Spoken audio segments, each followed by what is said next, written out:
ಕ್ರಿಸ್ತನಲ್ಲಿ ಪ್ರೀತಿಯ ಸಹೋದರರೇ ಮತ್ತು ಸಹೋದರಿಯರೇ, ನಿಮ್ಮೆಲ್ಲರಿಗೂ ಮುಂಜಾನೆಯ ವಂದನೆಗಳು. ಕ್ರಿಸ್ತನ ಜೀವಿತ ಪಾಠದ ಹೆಸರು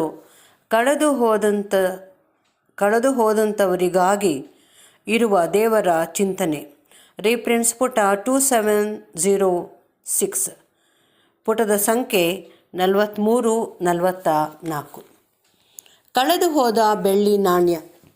ವಿವಾಹದ ಗುರುತಾಗಿ ತನ್ನ ಕಡಗದಲ್ಲಿ 10 ಬೆಳ್ಳಿ ನಾಣ್ಯವನ್ನು ಜೋತಾಡುವಂತೆ ತೊಟ್ಟಿರುವವಳಾಗಿ, ಅದರಲ್ಲಿನ ಒಂದು ನಾಣ್ಯವನ್ನು ಕಳೆದುಕೊಂಡವಳಾಗಿ, ಅದು ಸಿಕ್ಕುವವರೆಗೂ ಜಾಗ್ರತೆಯಿಂದ ಹುಡುಕುವ ಆ ಹೆಂಗಸಿನ ವಿಷಯವಾದ ಸಾಮ್ಯವು ಮೇಲೆ ವ್ಯಕ್ತವಾದ ಸಂಗತಿಯನ್ನು ಮತ್ತೊಂದು ವಿಧದಲ್ಲಿ ಸೂಚಿಸುವುದು.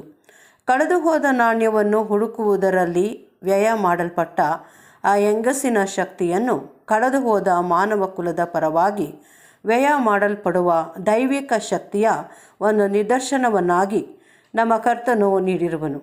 ಮತ್ತು ಸತ್ಯವೇದವು ಕಳೆದು ಹೋದದ್ದು ಎಂಬ ಶಬ್ದವನ್ನು ಆದಾಮನಲ್ಲಿ ಮೂಲವಾಗಿ ಕಳೆದುಕೊಂಡದ್ದರ ಸಂಬಂಧದಲ್ಲಿ ಉಲ್ಲೇಖಿಸಲಾಗಿರುವುದೆಂದು, ಎರಡನೆಯ ಮರಣದಲ್ಲಿ ನಾಶವಾಗುವವರ ಸಂಬಂಧವಾಗಿ ಅಲ್ಲವೆಂಬುದನ್ನು ನಾವು ಇಲ್ಲಿ ಪುನಃ ನೋಡುತ್ತೇವೆ.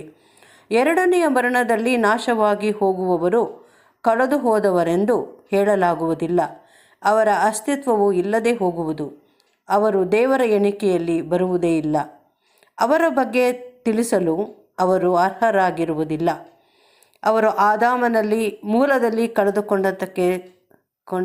ಕಳಕೊಂಡದ್ದಕ್ಕೆ ಸಮನಾಗಿರುವುದಿಲ್ಲ.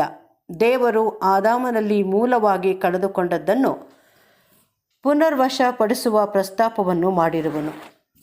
10 ಬೆಳ್ಳಿ ನಾಣ್ಯಗಳು ಕೇವಲ ಅದಕ್ಕಿರುವ ಬೆಲೆ ಮಾತ್ರವಲ್ಲದೆ, ನಾಣ್ಯವನ್ನು ಮುದ್ರಿಸುವ ಪದ್ಧತಿಯ ಮೇರೆಗೆ ಅದರಲ್ಲಿರುವ ಛಾಪಿಸಿರುವ ಕೆಲವು ಆಕೃತಿ, ಸ್ವರೂಪ ಹಾಗೂ ಹೋಲಿಕೆಗಳ ವಿಷಯವು ಒಳಗೊಂಡಿರುವುದು. ದೇವರ ಮಕ್ಕಳು, ದೇವದೂತರು, ಪ್ರಧಾನ ದೂತರು ಇವರ ವಿಷಯದಲ್ಲಿಯೂ ಹೀಗೆಯೇ ಇರುವುದು.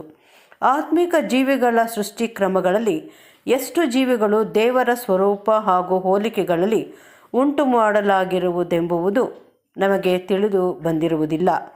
ಈ ಕ್ರಮಗಳಲ್ಲಿ ಒಂದಾದ ಮಾನವ ಜೀವಿ ಎಂಬ ಮನುಷ್ಯನು ಕಳೆದು ಹೋದವನಾಗಿದ್ದನು. ಹೀಗೆ ಕಳೆದು ಹೋದಂಥದ್ದು ಹುಡುಕಲ್ಪಟ್ಟು ಅಂತಿಮವಾಗಿ ಅದನ್ನು ಕಂಡುಕೊಳ್ಳಲಾಯಿತು. ಹಳೆಯ ಕಾಲದ ಮನೆಗಳಲ್ಲಿ ಮುಖ್ಯವಾಗಿ ಬಾಗಿಲ ಪ್ರವೇಶದಲ್ಲಿ ದೀಪವನ್ನು ಹಚ್ಚಿಡಲಾಗುತ್ತಿತ್ತು.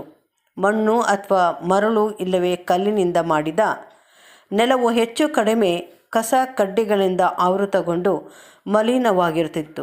ಇಂಥ ಮನೆಗಳು ದೇವರ ಸ್ವರೂಪ ಹೋಲಿಕೆಗಳನ್ನು ಧರಿಸಿಕೊಂಡಿದ್ದ ಆದಿ ತಂದೆಯಾದ ಆದಾಮನಲ್ಲಿ ಸೂಚಿತವಾದ ಮಾನವ ಕುಲವು ಪಾಪ ಮತ್ತು ಹೀನ ಸ್ಥಿತಿಗೆ ತಲುಪಿ ಕಳೆದು ಹೋಗಿರುವಂಥದ್ದಕ್ಕೆ ಚೆನ್ನಾಗಿ ಪ್ರತಿನಿಧಿಸಲ್ಪಟ್ಟಿರುವುದು.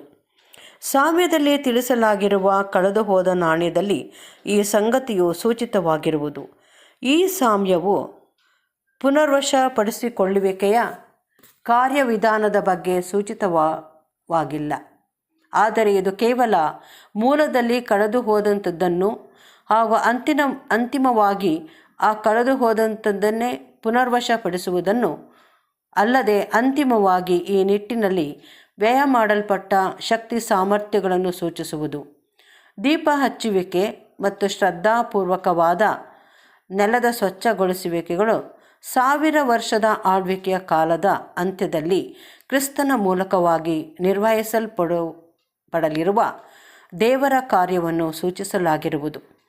ಆಗ ಕಳೆದು ಹೋದಂಥದ್ದು ಹುಡುಕಲ್ಪಟ್ಟಿರುವುದು ಹಾಗೂ ಅದನ್ನು ಸಂಪೂರ್ಣವಾಗಿ ಪುನರ್ವಶಪಡಿಸಿಕೊಳ್ಳಲಾಗಿರುವುದು.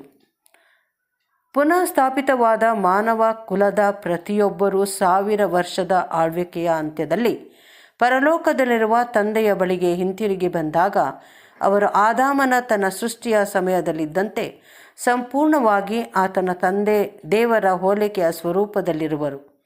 ತಾವು ಯಾವ ದೇವನ ಹೋಲಿಕೆಯನ್ನು ಧರಿಸಿಕೊಂಡಿರುವರೋ ಆತನ ವಿಷಯವಾಗಿ ಅಧಿಕವಾದ ತಿಳುವಳಿಕೆ ಹೊಂದಿದವರಾಗಿ, ಆ ದೇವರ ವಿಷಯವಾಗಿ ಅವರು ಸಂಪೂರ್ಣ ಮನಗೊಂಡವರಾಗಿರುವರು.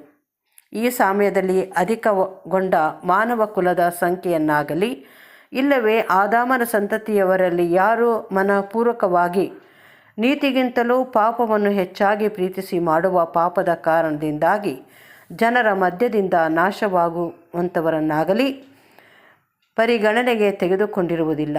ತಂದೆಯ ದೃಷ್ಟಿಯಲ್ಲಿ ಅವರಿಗೆ ಯಾವ ಸ್ಥಾನಮಾನವೂ ಇರುವುದಿಲ್ಲ.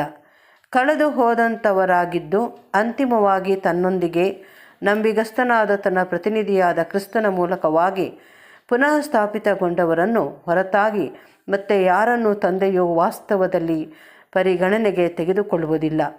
ಕ್ರಿಸ್ತನು ಇಂಥವರನ್ನು ಹುಡುಕಿ ಕಂಡುಕೊಂಡಿದ್ದನು. 1000 ವರ್ಷ ಆಳ್ವಿಕೆಯ ಕಾಲದ ಅಂತ್ಯದಲ್ಲಿ ಭೂಮ್ಯಾಕಾಶಗಳಲ್ಲಿರುವುದೆಲ್ಲವೂ ಸಿಂಹಾಸನಾಸೀನನನ್ನು ಮತ್ತು ಯಜ್ಞದ ಕುರಿಯಾದಾತನನ್ನು ಸ್ತುತಿಸುವುದನ್ನು ಕೇಳಿಸಿಕೊಂಡಾಗ ಪರಲೋಕ ಭೂಲೋಕಗಳಲ್ಲಿ ಮಹಾ ಸಂತೋಷದ ಕಾಲವು ಬರುವುದು. ಆದರೆ ಈಗ ಆ ಸಂಪೂರ್ಣವಾದ ಸಂತೋಷ ಉಂಟಾಗುವ ಮೊದಲೇ ಆ ಮಹಾ ಕಾರ್ಯವು ನೆರವೇರಿಸಲ್ಪಡುವುದೆಂಬುದಕ್ಕೆ ದೊರೆಯುವ ಪ್ರತಿಯೊಂದು ಸಾಕ್ಷಿ ಪ್ರಮಾಣಗಳ ವಿಷಯದಲ್ಲಿ ಪರಲೋಕ ಸೈನ್ಯದವರೆಲ್ಲರೂ ಆನಂದಿಸುವರೆಂದು ನಮ್ಮ ಕರ್ತನು ಭರವಸೆ ನೀಡಿ ಹೇಳಿರುವನು. ಒಬ್ಬ ಪಾಪಿಯು ಪಶ್ಚಾತ್ತಾಪಪಟ್ಟು ಪಾಪದ ಕಡೆಯಿಂದ ತಿರುಗಿಕೊಂಡು ದೇವರ ಬಳಿಗೆ ಹೊಂದಾಣಿಕೆಯಾಗಿ ಬರುವ ವಿಷಯದಲ್ಲಿ ಅವರು ಆನಂದಿಸುವರು.